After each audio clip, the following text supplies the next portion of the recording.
Hello friends, praise the Lord. கர்த்தருடைய கரம் நம்மேல் அமர நம்ம என்ன பண்ணணும்னா ஜெபிக்கணும். நம்ம நிறைய டைம் மனுஷங்களுடைய கரத்தை தான் நம்ம எதிர்பார்த்து நிற்போம். நம்மளுக்கு லைக் அவங்க ஏதாவது செய்வாங்களா, தயவு கிடைக்குமா அப்படின்னு.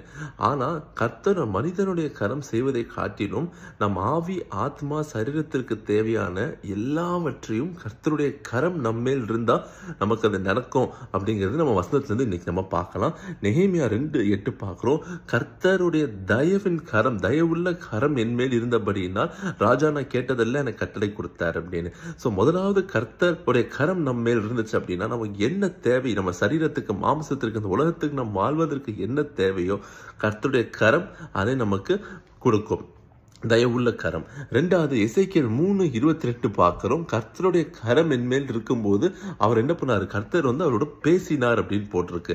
ரெண்டாவது என்னன்னா ஆவிக்குரிய ஆசீர்வாதங்கள். கர்த்தருடைய கரம் நம்மோடு இருக்கும்போது கர்த்தர் நம்மளோடு இடைப்படுவார், நம்மோடு பேசுவார். ஸோ நம்ம ஆவிக்கு தேவையான ஆவிக்குரிய ஆசீர்வாதங்கள் கர்த்தருடைய வார்த்தை நிமித்தமாக நமக்கு என்ன பண்ணணும்னா உண்டாகும்.